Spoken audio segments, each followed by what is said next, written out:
외로움이 가득해 비어있는 이 garden 가시투성이 이 모래성에 Assalamualaikum warahmatullahi wabarakatuh. Saya Azizatul Fikriyah dari absen 9 akan menjelaskan tentang pengertian model perencanaan program pendidikan. Menurut KBBI, kata model diartikan sebagai contoh, pola acuan ragam, macam, atau barang tiruan yang kecil dan tepat seperti yang ditiru.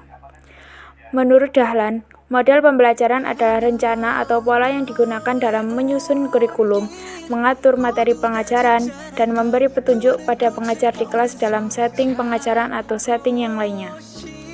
Menurut Amin Suyitno, model pembelajaran adalah pola atau langkah-langkah pembelajaran tertentu yang diterapkan guru agar tujuan atau kompetensi dari hasil belajar yang diharapkan akan cepat dapat dicapai dengan lebih efektif dan efisien.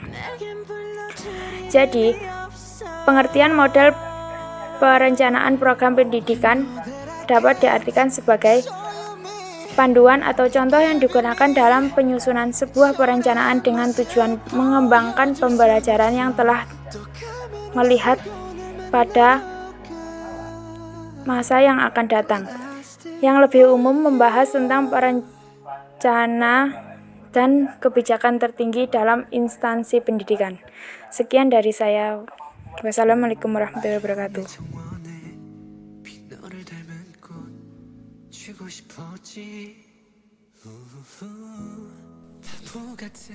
Macam-macam model perencanaan program pendidikan. Model perencanaan program pendidikan yang pertama adalah model komprehensif. Model ini digunakan untuk menganalisis perubahan-perubahan dalam sistem pendidikan secara keseluruhan. Model ini berfungsi sebagai patokan dalam menjabarkan rencana-rencana yang lebih spesifik atau khusus ke arah tujuan yang lebih global dan luas. Metode ini juga dapat digunakan untuk menganalisis perubahan secara luas dalam suatu sistem pendidikan secara menyeluruh. Yang kedua yaitu model target setting. Model ini diperuntukkan dalam upaya melaksanakan proyeksi atau memperkirakan tingkat perkembangan dalam kurun waktu tertentu. Dalam persiapannya dikenal model untuk analisis demografis dan proyeksi penduduk.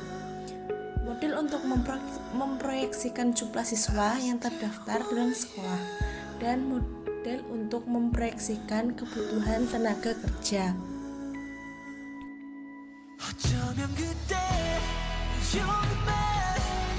Model perencanaan program pendidikan yang ketiga yaitu model pembiayaan dan efektivitas biaya. Model ini digunakan untuk menganalisis proyek-proyek dalam kriteria efisien dan efektivitas ekonomis. Dengan model ini dapat diketahui proyek yang paling visible dan memberikan suatu perbandingan yang paling baik di antara proyek-proyek yang menjadi alternatif penanggulangan masalah yang dihadapi. Penggunaan model ini dalam pendidikan didasarkan pada pertimbangan bahwa pendidikan itu tidak terlepas dari masalah pembiayaan.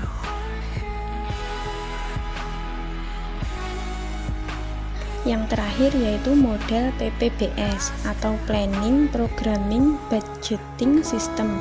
Dalam bahasa Indonesia adalah sistem perencanaan, penyusunan program, dan penganggaran atau biasa disingkat SP4. Model Planning, Programming, Budgeting System atau biasa disebut dengan PPBS ini merupakan sebuah sistem yang tidak bisa terpisahkan, di mana dalam perencanaan tujuan harus dikembangkan pada program-program, kemudian mempertimbangkan masalah pembiayaan yang akan dipilih sebagai alternatif yang paling baik. Artinya, dalam perencanaan pendidikan harus melihat pada semua aspek secara komprehensif sehingga mendapatkan sebuah keputusan yang terbaik.